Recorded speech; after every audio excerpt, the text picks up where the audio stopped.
सरस्वती भूख से परेशान हो गई थी। सुबह से मालती ने उसको खाने के लिए कुछ भी नहीं दिया, क्योंकि सुबह नाश्ते में उसने आलू के पराठे बनाए थे और अब वह भी ख़त्म हो गए थे। इसलिए सरस्वती दोपहर के खाने की राह देख रही थी। पर मालती ने सुबह पेट भर के नाश्ता किया था, इसलिए वो दोपहर का खाना नहीं बनाने वाली थी। अत्यंत भूख से परेशान हो रही सरस्वती मालती के पास गई और बोली, बहू, मुझे बहुत ज़ोरों से भूख लगी है, खाने के लिए कुछ भी दे दो। सरस्वती का कहना सुनकर मालती मुंह टेढ़ा करके बोली, दिन भर सिर्फ आपको भूख ही लगती है, दूसरा तो कुछ काम भी नहीं रहता आपको। उस टेबल पर चने रखे हैं, वही खाकर पानी पी के सो जाओ। आज दोपहर को मैं मेरी फ्रेंड के साथ बाहर जाने वाली हूँ, इसलिए खाना तो रात को ही बनाऊंगी। यह सुन के सरस्वती का मन उदास हो गया। फिर सरस्वती धीरे से बोली, तू कहे तो मैं खुद के लिए कुछ बना लूँ। मालती गुस्से से बोली, एक व्यक्ति के लिए खाना बनाओगी क्या आप? सोचकर मालती किचन में गई और उसने फ्रिज में रखे हुए बासी चावल निकाले। अचार के साथ वह चावल एक थाली में परोस कर सरस्वती के आगे रखकर बोली कि खा लो। ऐसा कहकर पर्स लेकर मालती घर के बाहर चली गई। चावल फ्रिज में रखे थे, तभी भी वह खराब हो गए थे, उनसे गंदी बदबू आ रही थी। सरस्वती ने गुस्से से वह चावल डस्टबिन में डाल दिए। इसके बाद उसने दाल चावल निकाल कर अपने लिए गर्मा गर्म खिचड़ी पकाई और पुदीने की चटनी के साथ खाई और सब बर्तन घिसकर किचन साफ किया और चुपके से अपने रूम में जाकर सो गई। मालती ने भले ही खाना पकाने से मना किया था, पर यह घर उसका भी था और वह खुद का खाना खुद बना सकती है। दूसरे दिन सुबह सरस्वती अपने रूम में बैठी थी। इतने में उसका बेटा रमेश उधर आया और बोला, माँ, आजकल महंगाई बहुत बढ़ गई है, मुझे घर चलाना भी बहुत कठिन हो रहा है। ऊपर से पापा की 13वीं पर भी बहुत खर्च हुआ। माँ, मैं सोच रहा था कि एक रूम किराए पर दिया जाए, घर का किराया आने पर घर खर्च में थोड़ी मदद होगी। सरस्वती बोली, बेटा, तुझे जो ठीक लगेगा तू वही कर। उसके बाद रमेश गला साफ करते हुए बोला, माँ, तेरा रूम खाली कर दे और नीचे के छोटे रूम में शिफ्ट हो जा। उस छोटे रूम में टॉयलेट और बाथरूम नहीं है, तो उसे कोई किराए पर नहीं लेगा। सरस्वती चौंक गई और बोली, पर वह रूम छोटा है और वो तो स्टोर रूम है, मैं उधर रहूँगी तो टॉयलेट बाथरूम कैसे जाऊँगी? रमेश बोला, माँ, तू आंगन के टॉयलेट में जाया कर, तू तो घर ही रहती है ना। जिसको हम रूम किराए पर देने वाले हैं, उसको तो सारी सुख सुविधा तो चाहिए ना। वैसे भी यह रूम भी बहुत बड़ा है, पापा के जाने के बाद तुझे इतने बड़े रूम की क्या ज़रूरत है? सरस्वती कुछ क्षण शांत रही और सोचने के बाद बोली, टेरेस पर जो रूम है वह भी हम किराए पर दे सकते हैं, उस रूम में सब सुख सुविधाएं हैं। उस पर रमेश बोला, नहीं माँ, वह रूम हम किराए पर नहीं दे सकते, वह अपने मेहमानों के लिए रखा है। तुझे तो अच्छे से पता है कि मालती के मायके वालों का आना जाना चालू रहता है, इसलिए एक्स्ट्रा रूम मेहमानों के लिए रखना पड़ेगा। सरस्वती अब सब समझ गई थी कि बेटे ने तो उसका ही रूम किराए पर देने का निर्णय लिया है, क्योंकि वह बुढ़ापे में बेटे और बहू पर आश्रित थी। इसलिए रमेश ने जो कहा उस पर सरस्वती ने ज़्यादा विरोध नहीं किया। उसने अपना थोड़ा सामान लिया और छोटे रूम में शिफ्ट हो गई। उधर पुराने छोटे रूम में उसका जी घुट रहा था, तब भी वह वहाँ पर उस रूम में दिन काट रही थी। नई किराएदार आया था, सब पहले जैसे चल रहा था। घर में आए हुए किराएदार का नाम अशोक था, एक एनजीओ में काम करता था। वह हर रोज मालती और रमेश सरस्वती के साथ कैसा सलूक करते थे वह देखकर उसको बहुत बुरा लगता था। धीरे धीरे सरस्वती अशोक को अपने बेटे जैसा मानने लगी। अशोक भी आते जाते सरस्वती का हालचाल पूछा करता था और उसका ख्याल रखता था। रमेश और मालती को सरस्वती से कुछ लेना देना नहीं था। मालती बचा हुआ खाना उसकी थाली में रखकर जाती और बेटा तो उसके तरफ देखता तक नहीं था। सरस्वती तो पहले ही समझ चुकी थी कि उसका बेटा अब पहले जैसे नहीं रहा, वह बदल गया है। फिर भी वो आंखें बंद करके किसी पालतू पशु जैसी उस घर में रहती थी, क्योंकि बुढ़ापे में उसको दूसरा किसी का सहारा नहीं था। रोटी के 2 टुकड़ों के लिए उसको उनके सहारे रहना पड़ रहा था। कभी कभी सरस्वती को बहुत रोना आता था।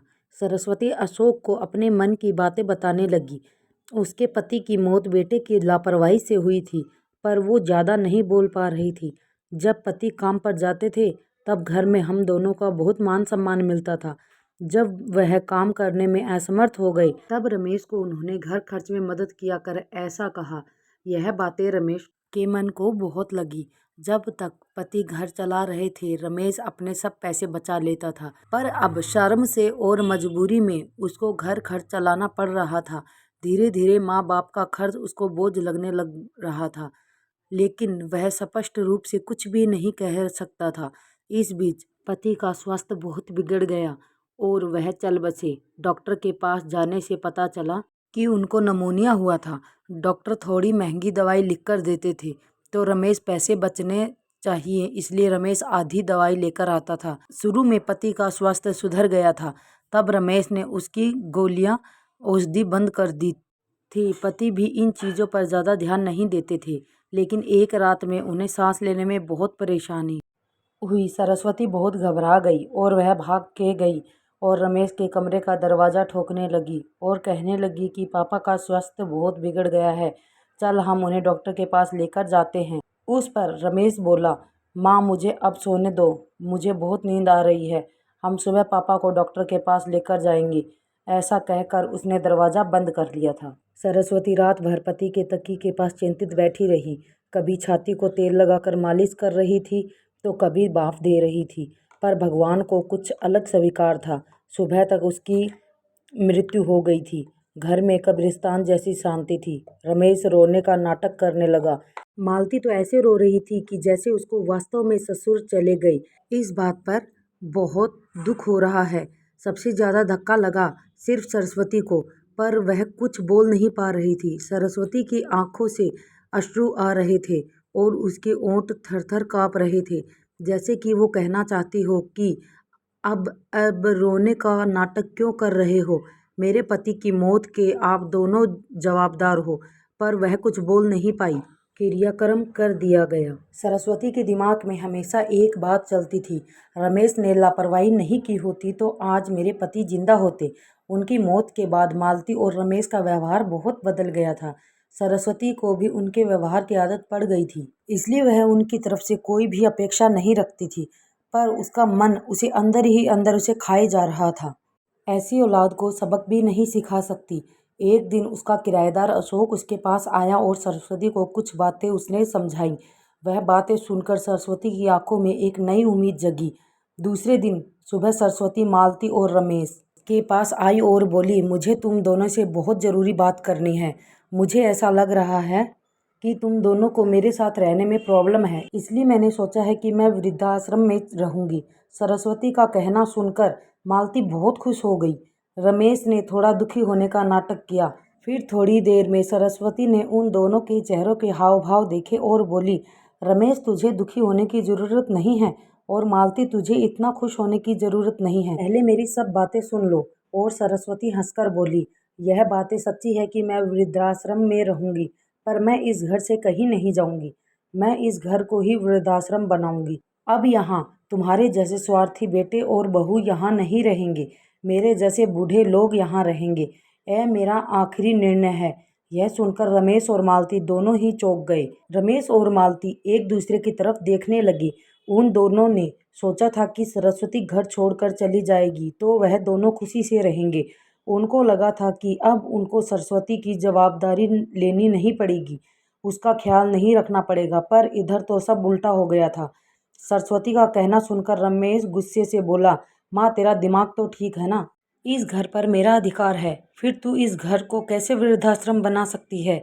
तू भूल रहा है बेटा, अभी तक ये घर मेरे ही नाम पर है।